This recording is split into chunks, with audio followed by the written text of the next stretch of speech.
Kamala Harris flew to Guatemala and didn't even stop at the southern border. Just continues to ignore. Oh, yeah. Going to the U.S.-Mexico border. Yeah, she couldn't care less. She went down to Guatemala, and then she's in Mexico. I think she just showed up in Mexico now. She's making her rounds, but I don't think there's no plans for her to, do a quick stopover at the border. How tough would that be? To just, at least placate people who are yelling this and screaming about it. Right? You would think, all right, I'll just... We'll go. We'll do the tour. That. We'll walk. We'll walk the line for a couple hours. Right? Because she pretended like she cared in Guatemala. She did. She was greeted by some protesters. Guatemala protesters telling her Trump won. As she's driving in to meet the president of Guatemala or the head guy or whatever his guru name is. Mind your own business. This is awesome. They had giant signs along the roadway. One of which said Trump won. Kamala, go home. Great. She's like, I can get this treatment at home. I don't need to come here for it. What am I doing here? Kamala Trump won giant banner.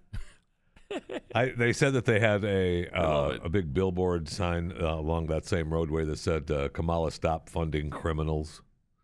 There were she was not. I mean, the president of Guatemala had just done an interview on Sunday, which darn the luck I missed. But he was talking about how the Biden administration was responsible for the migration. Everybody knows it. Everybody knows it, including the Biden administration. But they just continue to blame it on Donald Trump. And when she spoke down there, her speech, she said the right things. I mean, she told them, don't come. Yeah, here she is. And I want to emphasize that the goal of our work is to help Guatemalans find hope at home. At the same time, pause it for just a second. How good does she make you feel when you're watching her speak? I mean, you're just riveted by what she's saying and how good she makes you feel. And she's electric. That's the word I was looking for. So charismatic. That's another word I was looking for that doesn't seem to be. She oozes it. Yeah.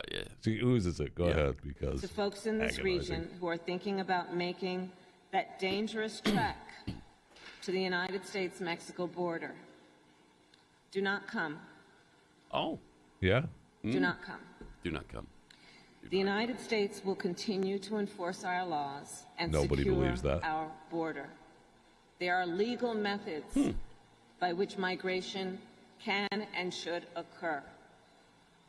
But we, as one of our priorities, will discourage illegal migration. Huh. And I believe if you come to our border, you will be turned back. You believe? Because so that's not the case. Yeah. Our friends, our neighbors, our family members from embarking on what is otherwise an extremely dangerous journey, where in large part the only people who benefit are coyotes. Wow.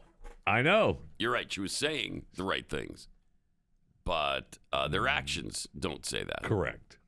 So it's a confusing mixed signal they're sending to Guatemalans. It's interesting because, a lot of the migrants would be conservatives. Yeah. It's just that they've been brainwashed into believing and they are. That the Democrats care about. Yeah, I mean, a lot of their life is conservative, right? I mean, they're taking care of their families. And I mean, some of them love their children so much they let them walk 1,500 miles to this country. But that's another story. That kind of love, we have a hard time getting our heads around here. We do. I don't know about loving my children that much, but frankly, I don't. I don't love them enough to say, "Hey, walk to Chicago." See if you get there. Good luck. No, just go. Just go. When you get there, see if you can get somebody to loan you a phone and call. And if you can't, whatever. We'll bump into each other sometime, somewhere. I love you so much. I do. I'm willing to let you. Your brother and I are going to be here, and you go. Good luck. It's just and I mean that. And I mean that, babe. So bizarre. It really is. Cannot relate to that. It really is. And it happens more than we can imagine. Oh, yeah. The kid, the 5-year-old kid, though, that wasn't exactly his situation. The one we played, I think it was last week. Oh, that was crying? Crying at the border, saying, don't leave yeah. me, don't leave me, don't come back.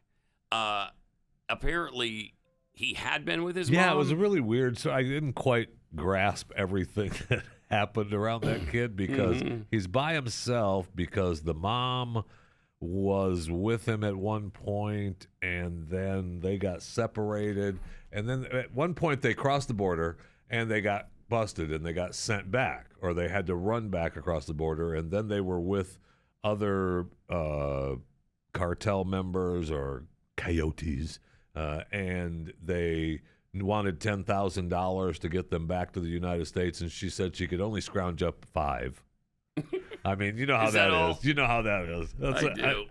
I remember that because I remember thinking, I mean, I don't know that I could scrounge up 5. Let alone, here's 10. It's interesting because they love their children so much. They'll send them on a 1,500-mile trek alone. And they're so poor that they can only come up with $5,000 at the drop of a hat. Right. We want 10. I can only come up with 5. All right, go ahead. Right. The kid stays. Wait.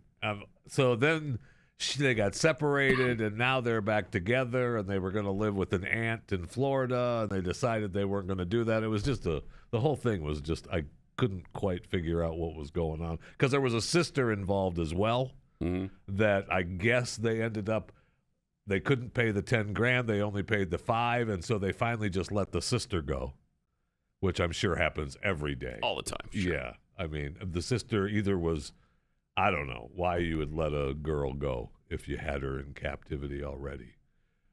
No idea. I don't know. I don't understand. I didn't understand the whole thing. It was just really weird. And seriously, somebody asks you, "Hey, Jeffy, you're not gonna see your family again unless you come up with $5,000 right now. Where are you getting that $5,000? Let me just pull that out of my rectal cavity.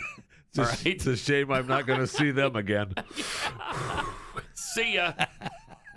Bye-bye. Because, I mean, some would say even if I had it, I might consider. Yeah, really? Who would say that? I don't know. I don't know. But some would say that I might consider just keeping the $5,000 myself. Okay. Let me know how they're doing once in a while. So I think really, how do you do that? I don't know. I mean, you come up with $10,000? They No. say, okay, you want $10,000. All I can come up with is 5? How? Especially when you're so destitute that you walked here. Right. From 1,500 miles away. You're coming here because you want a better life. You've got nothing. Yeah, you got nothing. You left everything behind. You walked here. You presumably have no money, which is why you didn't do it the legal way. But you can come up with $5,000 right now. Okay. Here, did you want that in Bitcoin? Oh, you want me to transfer that into your account? Okay. You guys, are you guys into blockchain currency? I mean, you are, right? I can check my Coinbase account right now, let you know what I'm worth. Okay, no problem. It's hard to believe. It sure is.